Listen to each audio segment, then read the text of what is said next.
Hai teman-teman, selamat datang dan saya ucapkan selamat bagi teman-teman yang telah lulus seleksi administrasi untuk seleksi P3K tahap 2. Dan bagi teman-teman yang sedang mencari ya terkait materi dan juga latihan soal yang sesuai dengan kisi-kisi terbaru dari Kemenpan RB untuk formasi jabatan nutrisionis ahli pertama. Pada video kali ini kita akan berikan materi dan juga latihan soal ya teman-teman, untuk meningkatkan peluang teman-teman peringkat pertama dan lulus sebagai ASN P3K untuk seleksi P3K tahap 2. Oke, selanjutnya saya akan informasikan dulu terkait jadwal pelaksanaan P3K dengan CAT, tapi sebelumnya jangan lupa di subscribe dan jika sudah saya ucapkan terima kasih. Dan ini adalah jadwal terkait pelaksanaan seleksi kompetensi untuk P3K tahap 2 itu akan dilaksanakan pada tanggal 17 April sampai dengan 16 Mei 2025. Nah, di sini teman-teman masih ada waktu untuk belajar dan mungkin teman-teman sudah tahu ya pastinya terkait soal subtes apa yang akan teman-teman dapatkan pada saat nanti tes CAT. Nah, subtes yang pertama itu ada tes kompetensi teknis, yang kedua ada tes manajerial, ada tes sosiokultural, dan yang terakhir ada wawancara. Jadi ada 4 subtes yang akan teman-teman hadapi. Nah, kita masuk ke kompetensi teknis ya, karena kita akan fokusnya di teknis nutrisionis ahli pertama. Untuk tes manajerial, sosiokultural, dan wawancara itu ada di deskripsi ya untuk soal latihannya. Nah, ini adalah kisi-kisi dari Kemenpan RB terkait nutrisionis ahli pertama.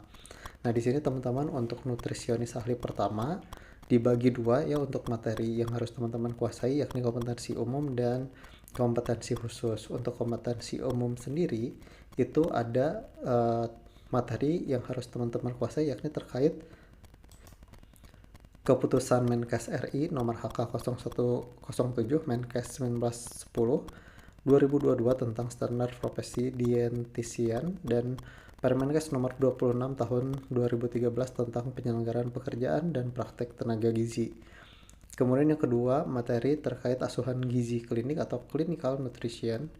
Yang ketiga, kebijakan kesehatan spesifik yang merupakan prioritas daerah masing-masing di Indonesia. Kemudian kompetensi khusus yang harus teman-teman kuasai, yang pertama itu pengelolaan masalah gizi, yang kedua pemantauan surveillance gizi, yang ketiga pemberdayaan dan kolaborasi dengan masyarakat dalam upaya meningkatkan derajat gizi dan kesehatan. Yang keempat, materi yang harus teman-teman kuasai yakni asuhan gizi individu, kelompok, dan masyarakat. Yang kelima, pengelolaan sistem penyelenggaraan makan atau food service ya. Kemudian yang keenam, pengelolaan sumber daya lokal bisnis gizi atau nutripreneurship. Jadi materi ini yang harus teman-teman pelajari. Nah, mungkin dari teman-teman tidak ada waktu ya untuk mempelajari atau mencari referensi-referensi. Nah, kita sudah bantu rangkumkan, dan juga selain dari kisi-kisi ini sumbernya itu yang kita dapat dari teman-teman kita yang sudah lulus tes P3K untuk tahap yang pertama. Dan saya ucapkan terima kasih ya karena sudah memberikan feedback ya kepada kami supaya untuk memperbaikan materi dan juga latihan soalnya. Dan kita mulai untuk latihan simulasi dengan catat teknis ya. Untuk materinya teman-teman saya infokan di akhir video. Nah, kita mulai dari soal yang pertama. Tidak akan dibacakan ya teman-teman, dan ini simulasi ya, ala-ala ya teman-teman, supaya teman-teman terbiasa pada saat nanti tes CAT. Oke, kita mulai dari soal yang pertama, silahkan dikerjakan.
Oke teman-teman, untuk soal yang ini coba jawab di kolom komentar, dan jika teman-teman ingin materi dan juga latihan soal, dan apa yang akan teman-teman dapat yakni 5 paket soal latihan, kemudian materi nutrisionis ahli pertama, materi manajerial sosiokultural dan wawancara, kemudian mensoswa latihan, dan mensoswa itu ada 2 ya teman-teman.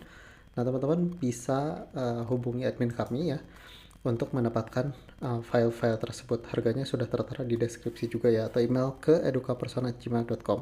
Oke, mungkin itu saja yang bisa kami sampaikan. Semoga teman-teman lulus untuk P3K tahap 2. Sekian dari saya. Wassalamualaikum warahmatullahi wabarakatuh.